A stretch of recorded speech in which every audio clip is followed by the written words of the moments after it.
Hello, it's Andrine, Jewish American priestess, coming to you on the full moon of the month of Sivan. Is that right? We're in Sivan. It's been so long since I've done a reading here, and I apologize for that. I've been having some health issues, and hopefully we're getting those sorted away. But I'm grateful to be back today doing another reading for you. In the meantime, I have done some crafts. You can see my friend, my golem here. He's holding a candle. He is made out of clay, and we did a golem workshop, and we're also going to be doing a screening of the film Young Frankenstein with Gene Wilder and Marty Feldman in relationship to golems at a program we're calling Kenna Horror, which is a wordplay based on Kenna Horror, which means no evil eye, and how Jewish themes are showing up in horror films throughout history. That's happening Thursday, which is in 2 days from now. If you're here in Portland, Oregon, look it up. Otherwise, the other thing I did was I made some oracle cards in the last month or so with Kohenet Or, who is an amazing artist and art therapist. And I'm going to use those oracle cards today in today's reading. So the way we're going to do this is I'm going to move my Hebrunes off to the side.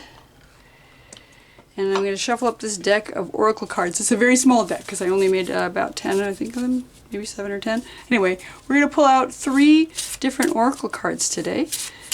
And then we're going to do just a brief reading for each of those, depending on what you choose. And we're going to just, let's see which 3 come out. Let's go from the top. There's 1, there's 2, and there's 3. So I'm going to let you go ahead and choose blindly, which of these 3 cards is calling you into a reading today about the full moon. So we're in this moment of fullness in Sivan, when we are releasing things that we no longer need. And we can't see anything but the whiteness of the moon right now, which is beautiful and cleansing in its way. So take some time for this full moon reading to determine which card talks to you. We've got 1, 2, and 3. We're going to go left to right. Card number 1, card number 2, card number 3. I'll put the timestamps down below, and then I will see you in your separate readings.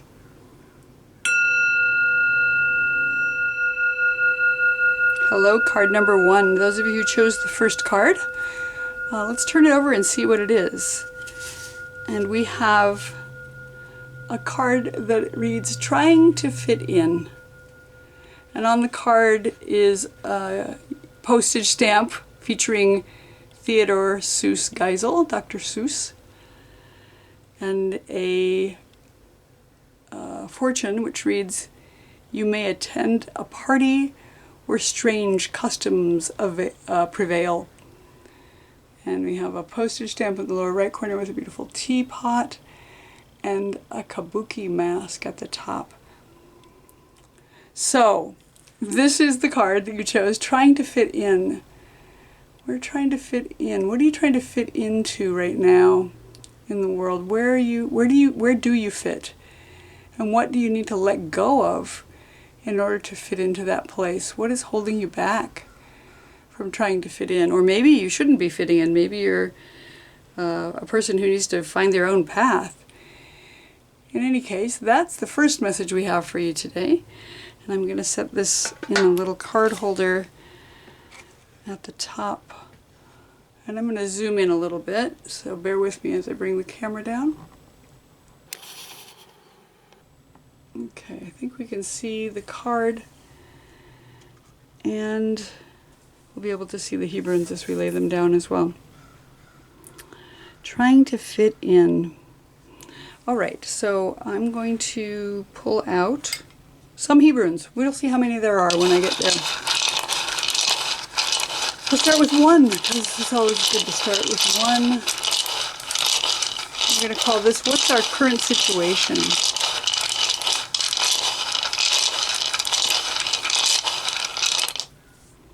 And we have the letter Dalet.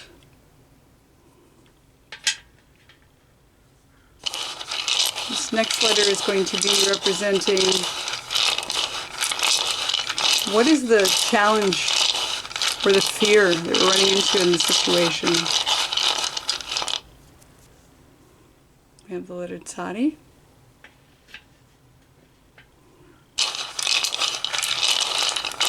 And at the bottom,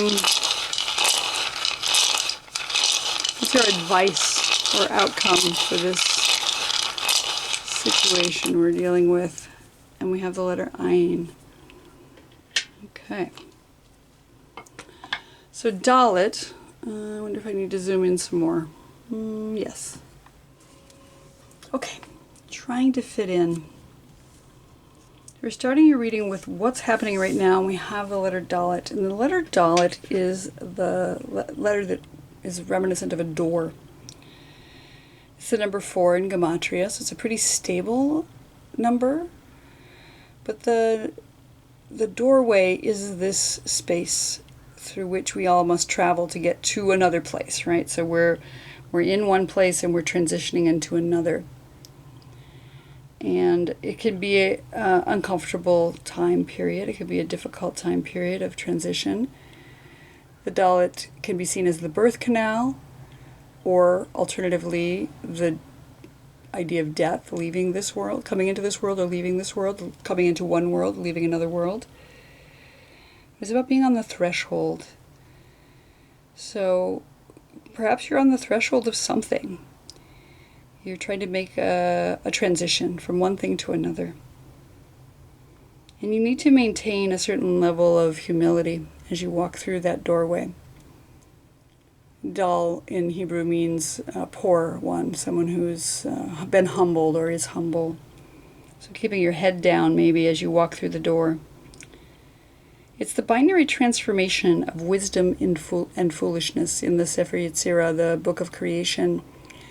Each of the letters has a foundation or a transformation, and Dalet is one that has that binary of a continuum between one thing and another, wisdom and foolishness. So we're in this doorway, we're having to make a decision. We want to make a wise decision and turn away from whatever foolish decision that is, and that might mean taking time to sit in contemplation. I correspond it with the Nordic rune of Thurisaz. Thurisaz is the thorn, the giant, or the gateway. So a transition point again, but a challenge that you've come into. So that's where we are right now in this challenging time. Maybe again, trying to fit in, not feeling like we fit in. So we're either moving on to something else, or we're finding our way through that doorway into a place that we do fit in. Maybe we've been uncomfortable where we are, haven't been feeling like we fit in, and now it's time to move through the doorway into someplace else that feels more comfortable. You may attend a party where strange customs prevail, but maybe you're strange too, and that's fine. Think about Dr. Seuss and his very strange books and characters that he came up with. He's talked a lot about trying to fit in, talked a lot about the different ways that we can fit in and different ways that we choose not to in order to be more comfortable in our own skin. So that doorway is happening for you right now. And the fear or the challenge in this moment is the center letter, and that's the letter Tzadi. Tzadi is the letter that is affiliated with the word justice. Tzedek, or tzadik, a righteous person. Also about hunting, tzayid. So maybe you're searching, and this is the challenge right now. Or maybe you're at a place where things have not felt just or righteous, and you need to find something that is more just. It's the foundation of thought, so contemplation is held up in the Tzadi. It's the number 90 in Gematria, so 90 has that sense of a gestation that is lasting a long time. The 9 months of pregnancy times 10.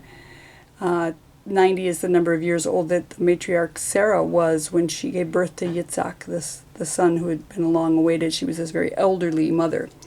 So there's something that you've been waiting for, some level of justice that needs to be born but that gestation is taking a long, long time. So maybe the waiting is really challenging right now. One thing I love about Sadi is that it's affiliated with the tribe of Asher. Asher, which means happy. And so happiness is wrapped up in it as well, but it's like a shortened version of the term Asherah. Asherah, who is the goddess who dwells within the trees. And so there's this slow growth, this slow development, this rooting and grounding that comes with the waiting, with the gestation and the waiting for justice. That there may be a long time, and it may be like a tree that it grows, but it grows very slowly. And when it does grow slowly, it grows strong.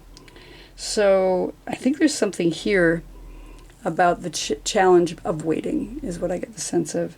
That you're in this precipice, you're on this doorway, but you need to go through and you have to wait for a period of time.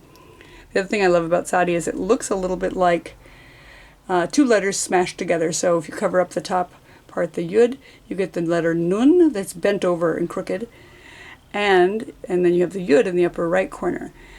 The Nun is representative of humility, again, so we're in this place of contemplation and humility, and the Yud is a seed, or also the first letter of the divine name, the Yud He Vav He, that name which means to become.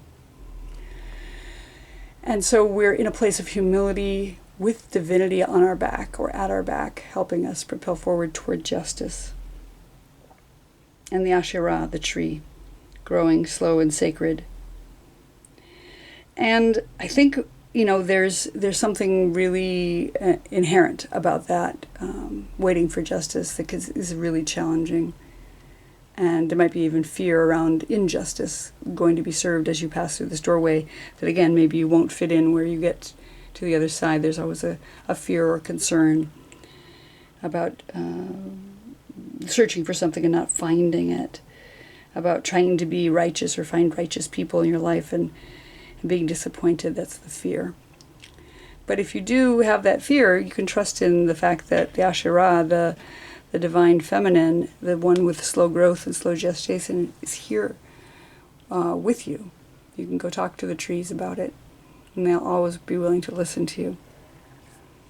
And our advice and our outcome, for those of you who chose this card, trying to fit in, is the letter Ayin. And Ayin looks very similar to Tzadi. It's got that same kind of almost Y shape. This one means an eye, being watched over, being able to see your way forward. It's the number 70 in Gematria. And so it has this sense of completion, because the number 7 is the number of days of creation. And 7 times 10 is this ultimate manifestation of a completion, a completion of a creation. Something is finished, not in that it's over necessarily, but maybe it's just finished being created and now it's about to begin. So some big creation is over. And we're being able to see and watch over and maybe even laugh at what we've seen. Ayin is connected to the foundation of laughter in the Sefer Yetzirah, the version that I read. It's about divine oversight, being watched over by divinity, being able to see our way forward, and finding judgment. The tribe of Dan, which means judgment, is affiliated with this letter. And so there's some judgment here. After we've completed a thing, maybe we'll be able to sit back and look at it and say, yes, I can see why this is the place where I'm supposed to be right now. So we're having some clarity. So I think our outcome here is being able to see more clearly what it is we're up to, what it is where we're going, and what is the wise path to get on as we come through this doorway.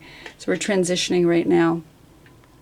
We're a little concerned about justice or the amount of time it's going to take to go through that transition. But in the end, we'll be able to see, and we'll be able to laugh, and we'll know that something has come to a completion in a good way, that we're being watched over by divinity, and that we'll be able to see our way forward in the end.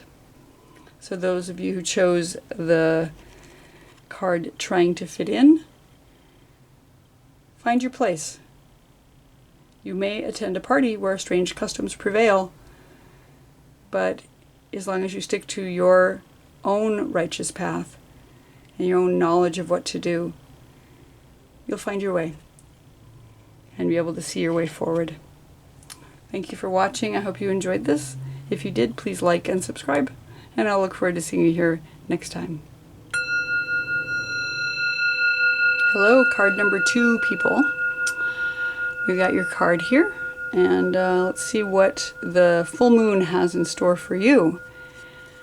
And we have bizarre and beautiful.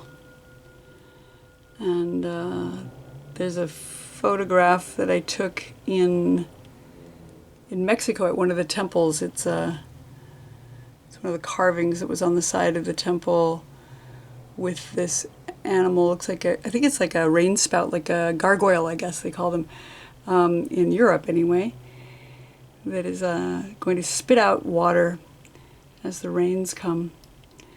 Something bizarre and beautiful is coming for you, or maybe you're the bizarre and beautiful one. In any case, there's something magnificent about this strangeness that's coming for you in this full moon time. So I'm going to go ahead and put your card up here. And we're going to pull out some Hebrunes today. We're going to do 3. Like we did in the first reading, we're going to do what is our current situation, what's our fear and challenge, and what is our advice or outcome. So let's start with what's the current situation for card number 2, people who've chosen the bizarre and beautiful. And the letter that comes out is the letter Vav. Nice. What's our fear and challenge?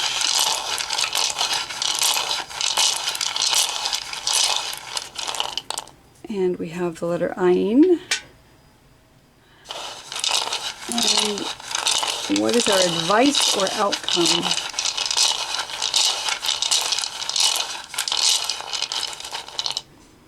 And we have the letter Resh. Nice. Okay, so our current situation is the letter Vav, and the letter Vav is the letter that's about connection. It's the letter that literally means and in Hebrew. And it's the number 6 in Gematria. So it has this connotation of the 6th day of creation, which is the day on which the divine in Torah created all the animals, including humans, in order to have connection with something, and then split the human being in half so that they would have a companion as well. So connection is up right now, and it's about connection with another person. It's about connection with the divine, and it's about connection with the earth and oneself as well. So maybe on this card, when we're looking at bizarre and beautiful, the word we're looking at is and, right in the center here. We're at the and stage of things. This letter is sometimes seen as a taproot. It's burrowing deep into the ground, and here comes that little sprout up at the top, reaching up towards sunlight. In the Torah, the Vav is seen as a peg or a hook. It's like the tiniest little pieces, the pins that hold things together. So, for instance, in the building of the Mishkan, the mobile temple in the wilderness, you have all these giant pieces that come together, but there's these little tiny pieces, the pins, that hold the veils together around the Holy of Holies, and the tent pegs that are holding the tent down into the earth so it doesn't blow away in a giant wind. And all these tiny little pieces are hugely important, so the little connectors are what's up. So it's got this sense of, again, the 6th day of creation, that making of another connection, and really connecting to one's own self, to the divine, and to the earth and the heavens at the same time. It's affiliated with the constellation of Taurus, so it's got that earthiness to it going with it. and the gallbladder in the body. The gallbladder, which is, I mean, you got a lot of gall, right? Really feeling things in one's gut. It's affiliated with the tarot card, the Lovers, which is about connection and union and unity. So what's up for you right now is this sense of connection, something connecting. There's both bizarre and beautiful, something that is the and part of that idea, that we're trying to find connection. Maybe it's a romantic connection, maybe it's a parent-child connection or sibling connection, or again, maybe just the connection with your favorite self, trying to find who you are in this moment.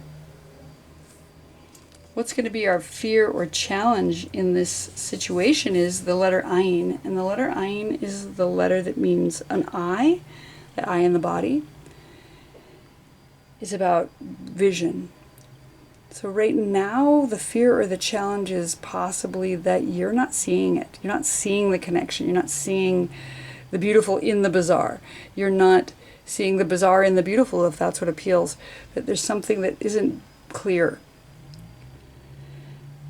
It's also possible that you're not feeling like you are being watched over appropriately. Maybe the divine has not got your back, or you feel like the divine doesn't have your back. Ayin is the number 70 in Gematria. And 70's got a lot of affiliations in Torah. There's the 70 descendants of Noah, who were the only family that survived the flood.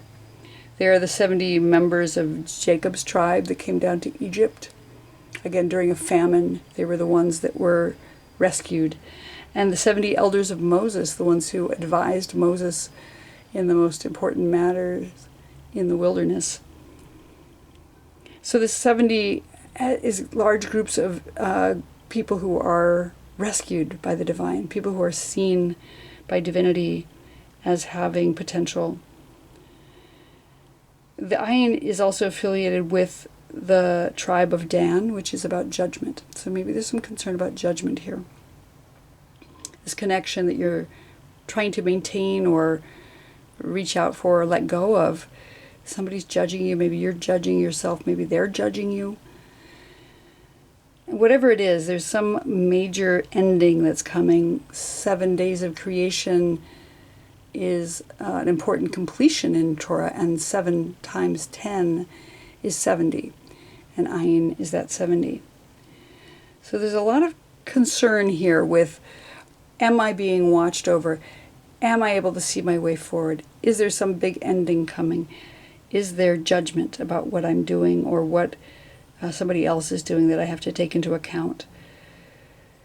Is there the sight that I need to make the right decision regarding this connection? And that's a valid concern. Those are all valid concerns. I mean, that's what's up right now. The fear or the challenge is, how do we see our way forward? How do we know that divinity is watching over us? How do we judge appropriately? And that brings us to our final letter in the reading, which is the letter Resh. And Resh is the letter that means head.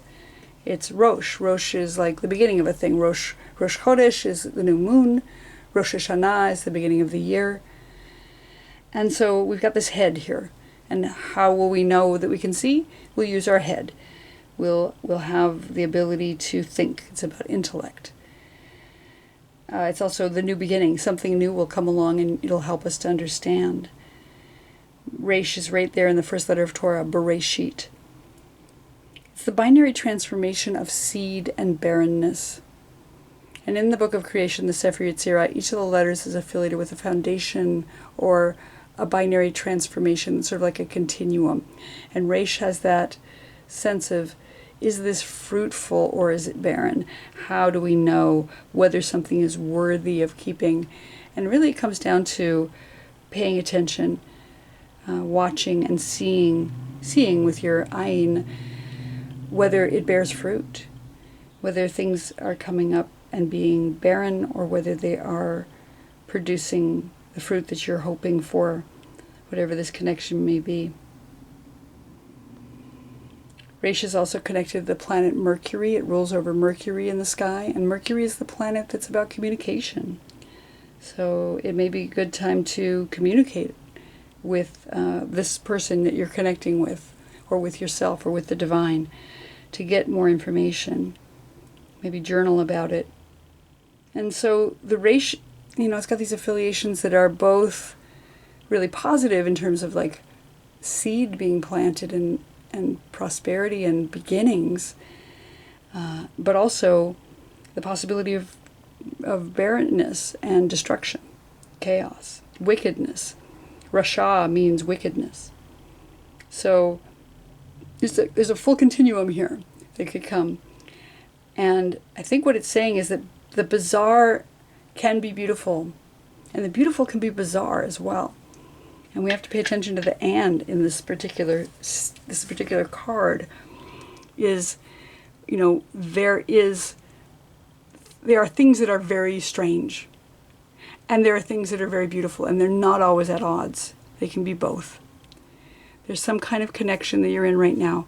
You want to see what's the right thing to do, whether you're being cared for, whether there's something coming to an end.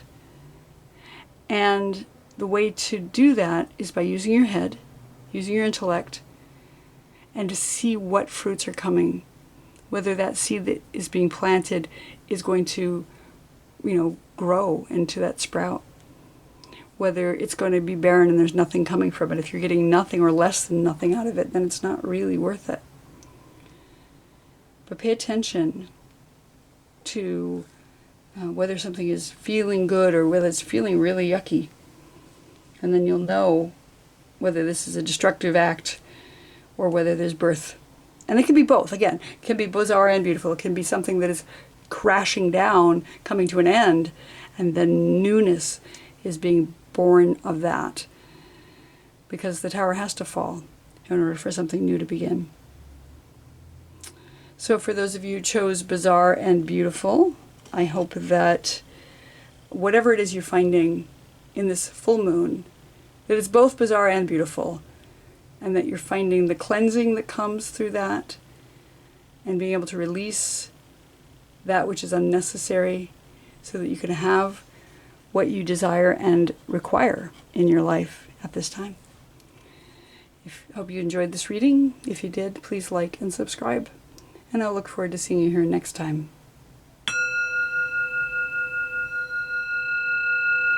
Hello, card number 3, people. I haven't even looked at this card yet to see what it is. Let's turn it over and find out what it is the full moon is bringing for you this month. Oh. Live by intuition and consciousness of fire. Okay? When I put these cards together, I'm not even sure what I was thinking. They just seemed like the pictures and the words went together. Live by intuition and consciousness of fire. And we have the picture of sort of the muscular skeletal system here with this sort of flame-colored light coming around the neck and from inside the skull. So we're living by intuition and consciousness of fire. And when I think of fire, I don't know if I thought of that when I was making this card actually, but the fire is a positive force for me. I'm a fire sign, and so I think there's something really compelling for me about fire. And so it speaks to ignition and spark, right? Like that, the idea of wands, right? The matchsticks of the tarot, for instance, in this case, our intuition and consciousness is all about that spark of fire. So, and again, even with destruction comes knowledge and comes consciousness. We have to illuminate things in order to see our way forward. So I'm not sure what's going on with you specifically, but perhaps this is a time of sitting with your own intuition, that divine spark within, tapping into the fire, and then it will illuminate which direction you're supposed to go. So we're going to set the card up here, and we're going to pull out some Hebrunes to give us further illumination. I'm going to do 3 today. And we're doing the triple spread where the top rune is what's our current situation. The center Hebrew is our fear or challenge. And the bottom is our advice or outcome. So let's see where we are today. What's the day like today? We have Shin, very, very, very lovely Shin. In the center, our fear or our challenge under the circumstances. We have the Yud. And at the bottom, our outcome or advice. And we have Sadi. Okay, wow. All right. Very excited to have Shin right at the top. Shin is the mother letter of fire. This is where you are right now. You're living by your intuition and consciousness of fire, and the mother letter of fire. So the mother letter of fire is this letter that looks like fire. It's one of the three mother letters. We've got fire, water, and air. And Shin, you can see it looks like fire lapping up from the bottom. We've got 3 yuds across the top. We've got 3 vavs coming down and another vav around the bottom. And so it's got this sense of again, these matchsticks, wands, connection, and seeds and divinity all planted together. Shin is the first letter of the name Shekhinah, which is indwelling presence of divinity. So I think of like that indwelling spark. There she is, Shekhinah. It's the letter that, in the word Aish, which means fire, it's the second letter. Aleph is the air, and Shin is fire, and together they spell Aish, and that makes fire. Some say that it means tooth, which is Shain, and return. Return, which is Shuva. Returning to one's path, returning to one's self. And of course, it's the first letter of the word wholeness, which is Shalom in Hebrew. Some people translate Shalom as peace, but it's more than the absence of war. It is an wholeness of everything coming back together. So it has this sense of all the different fire elements, the creation elements of the sun and the moon and the stars. It's the head in the body. So it's got that sense of the nervous system that's coming out of the brain and going down through the spinal column, like we have this light coming down the neck or going up the neck. And this element of change through fire. Shini is change. And so when something burns up and transforms, like the phoenix, it can rise from the ashes and become something new. The phoenix in Hebrew, which is called the ziz, a giant bird that can fly, wings cover the entire ocean. And then it bursts into flames, into ashes, and then rebirths itself. And it's the summer and the year. So right now we are in where I live, in the really hot time. We're in the summer, coming into the summer. We're not even there yet. We're close. But we're not even in the heat of the summer yet. And it's already crazy hot here. So we're coming into this time of heat and passion and transformation. And it corresponds to the sun card in tarot for me. And also the Sowilo rune, which is the sun in the Nordic runes. And Kenaz, which is about torch and fire and increase of vision. So being able to see our way forward, intuition, consciousness, light, heat, and indwelling presence of divinity. So, Shin, that's where we are right now. Absolutely fantastic. You're in the fire. Our fear or our challenge right now, for those of you who chose card number 3, is the Yud. Yud is the smallest of all the letters. It's just that little dot that sits, again, 3 of them on top of the Shin, for instance. And you'll see in each of the letters there's a Yud somewhere. It's the very first place you put down your pen. So to that end, it speaks about beginnings. So our fear or challenge might be that there's something that we want to begin, but we don't know where to start.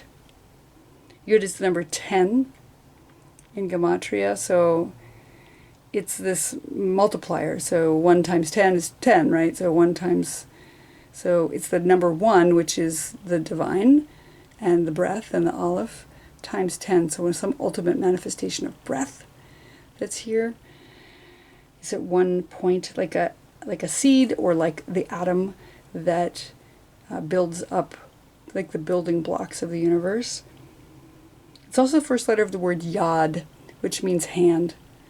And a yod is also the thing that one uses to point in when one's reading Torah from a scroll. So being able to point at the thing or use your hands to do what you need to do, the artisanship or artistry. The 10 has all kinds of connotations, the 10 commandments, the 10 utterances as they're called, as well as the 10 sephirot, which are the divine emanations that are the way that divinity trickles into the world. And it's affiliated with the tribe of Gad, Gad meaning luck. So there's some luck that's affiliated with the Yud. I think of it as corresponding to the Fool card in tarot, because it's that, again, luck, that the luck of the draw. You're just this beginning point. No idea what's going to happen next. You've just planted the seed. We don't even know if it's going to grow yet. So having an open mind is going to be really important. Our fear or challenge here is, how is anything going to begin? Is a seed that we've planted going to, grow? Is it gonna sprout at all? Do we have the tools that we need? Are our hands working so that we can create what we want to create in this moment of fire? Yud is also the foundation of sexuality in the Sefer Yetzirah, the book of creation. So maybe there's an issue with sexuality here as well. There's passion, there's fire, but is sexuality on the table here right now? Not literally, but maybe. Is it something that we want to move toward in whatever it is that, do we have the intuition to know, or do we have the consciousness of whether this seed needs to be planted right now? And can we use the tools at hand, the divine emanations and the constrictions that come with the 10 utterances, the 10 commandments, to be able to determine what it is we should be doing here? So that's a valid fear. Valid fear and concern is, how is this going to show up? Is the divine going to show up? This is the first letter of the divine, the Yud He Vav He? Is the becoming one, the divine themselves, going to show up here for me? But we have Shekhinah at the top. So there's a pretty good chance that she's involved in the seed, whatever is being planted. But yeah, that's understandable that there's some concern about what's going to be the final outcome for this seed that's being planted in the fire. But as you may know, some seeds only gestate in fire, only germinate in fire. So maybe it's the right time. And our advice, or our outcome, is the letter Tzadi. And Tzadi here is the letter that represents justice, tzedek, and righteousness, tzadik. It is the letter that's affiliated with the tribe of Shvat, which is the month in which we celebrate the birthday of the trees, as well as the tribe of Asher, which is a shortened form of Asherah, who is the goddess that dwells within the trees. So we need to learn to lean on the divine feminine, is what I'm seeing here. You can see those yuds at the top. We've got one yud in the upper right corner, representing that seed again. And over here, if we cover that up, we get the nun, which is humility. So we have humility with divinity and a seed. And those two things coming together will birth justice. And it may take slow growth and slow development. It is the number 90 in Gematria, so it's got that 9 months of gestation times the 10.